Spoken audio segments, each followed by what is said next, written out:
Can you imagine this? In China today, there are critically ill patients who, after exhausting their health insurance quota, are forced to leave the hospital and transfer to another facility 4 times in a single month. A hospital, which ought to be a place for saving lives, now operates like a ledger management office, where line items in a report seem to outweigh a human heartbeat. Doctors, who should be wholly devoted to preserving life, have to calculate every coin and every cap on what a patient is still allowed to spend. In the same country, graduates from research institutes and reputable universities are riding motorbikes through rain and traffic, racing against time to deliver orders so they can scrape together a few hundred yuan for rent. One engineering graduate has been sideswiped by cars twice, simply because he had to meet delivery deadlines. A young man who studied film overseas ended up as a food courier, wearing himself down in storms and cold. In Beijing, the CBD that once blazed with lights and echoed with office footsteps now lies dark. Entire buildings sit empty, front desks coated in dust, corridors haunted by the wind. What once symbolized prosperity has turned into a cemetery of economic confidence. This is not a novel, nor an exaggeration. This is China right now. Youth and the hostel bed that costs almost nothing. A woman who runs a youth hostel says that lately most of her guests are freshly graduated but unemployed. 20 to 30 yuan a night. Many choose a hostel simply because there is no other choice. 3 students once came to the city for summer jobs. Their families prepaid 20 days lodging. 2 gave up and went home. The 3rd stayed till month's end and still couldn't find work. Every day, some leave at dawn, clutching stacks of resumes. Others lie in bed playing games, sleeping to forget reality. It's not that they don't want change. The opportunities no longer exist. The hostel owner sighs. I feel so sorry for them. Honestly, kids from ordinary families today almost have no future. A simple calculation. 20 yuan for a bed, 30 for food, at least 50 yuan a day just to exist. With the income from stopgap jobs, they strain merely to survive. One youngster even asked, "Is it free to stay here?" A question that makes the heart clench. A bachelor's degree and a security guard's post. These stories aren't rare. Feng Xiaoliang, who recently emigrated to the U.S., says that back home, many college graduates deliver food, work as guards, or man supermarket counters. His cousin, a computer science graduate, ended up as a supermarket clerk in a 3rd-tier city. He earns 3,000 to 4,000 yuan a month. After rent and transport, there's barely enough to eat, with nothing left to save. Now in his 30s, with a low income and a job that carries little prestige, he can't even find a partner. This isn't an exception anymore. It reflects a wider reality. A university diploma no longer secures a future. Even pharmacy, long considered stable, is faltering. A civil engineer recounts how his wife, a licensed pharmacist, kept her job only thanks to her credential. Interns, by contrast, are exploited. 6 months for 1,800 yuan. 8 people sardined into one apartment, meals not included. After becoming full-time, they top out at 2,500 yuan. Meanwhile, drugstore chains shutter en masse, and many pharmacy grads are pushed out before they've even begun. When dreams are ground down by reality. Consider Mr. Wang, a graduate of the Los Angeles Film School who once dreamed of directing. He worked at film studios and game companies until he was laid off again and again. With no alternative, he switched to delivery work. "It isn't my failure," he says quietly. "It's this era's failure."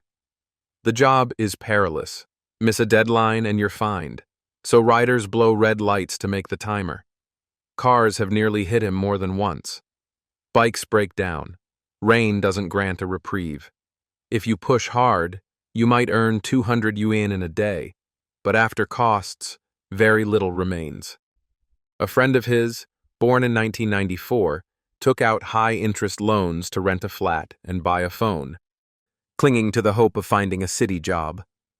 When he finally did, wages were lower than expected, hours longer, weekends gone, and the debt snowballed. His retired parents trudged back to the factory floor to repay the loan for their son. In Wuhan, a young man majored in automotive engineering.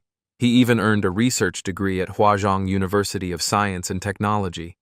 Years later, still jobless, he too began delivering food. He now wonders aloud, what is the point of studying? These young people have not failed for lack of effort. They are casualties of a system that offers no openings. Empty offices, a symptom of a sick age. If youth unemployment is a personal tragedy, the spectacle of deserted office towers is the sign of a wider disease. In Beijing, Shanghai, and Shenzhen, the priciest cities, office vacancy has risen above 30%. In some new districts, it reaches 40%. That means 4 out of every 10 floors are dark. Cafes that once overflowed, office lights that once burned all night. Now there is only a hush, a chill, a sense of a ghost city within the city. The causes stack up. Tech giants slashing headcount and floors, foreign firms retreating amid policy uncertainty and geopolitical risk, startups folding en masse from broken funding chains and weak consumption.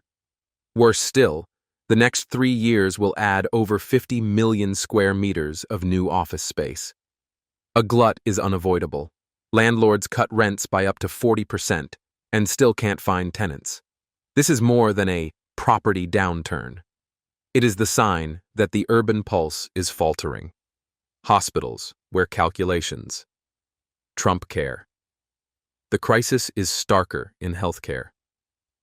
A diagnosis-related payment regime pushes patients out once they hit the insurance ceiling, even if they aren't well. Some are forced to switch hospitals 4 times in a month. Take Ms. Zhao in Nantong, Jiangsu. Her father, left in a vegetative state by complications, later developed a lung abscess. Long-term treatment was essential, but once the insurance cap was exceeded, the hospital told them to leave. The family resorted to paper discharges and immediate readmissions just to keep the bed. In Anhui, Ms. Chen's father has a primitive neuroectodermal tumor that triggered severe pneumonia. Since April, they've cycled through 4 hospitals, moving roughly every 10 days. Each diagnosis has an 8,000 yuan cap. Beyond that, hospitals fear penalties and refuse to continue care. Every new admission repeats the tests from scratch. Time wasted, risk increased, hope eroded. A Beijing clinician is blunt. Some cases need 2 surgeries, but doing both at once would blow the cap, so we split it into 2 admissions. Absurd, yes, but it has become a rule of thumb. Professor Wang Yue, a medical ethicist, warns, when financial targets overrule medical judgment, when doctors strategize to avoid fines instead of saving lives, the system has flipped upside down. A society losing faith. From young people sleeping in bare-bones hostels to office towers gone silent. From pharmacies closing to critical patients shoved out the door, these are not isolated glitches. They are facets of a systemic breakdown. The young surrender their dreams. Those in midlife are crushed by debt. The elderly are abandoned by insurance caps and paperwork. In a society where the young dare not dream, where business districts become graveyards, and hospitals function as billing stations, how far can collapse be? This is Undercover. We tell the story without varnish. Thank you for listening and thinking. Share this. Keep the flame of truth alive, so that even in the dark, a small light remains.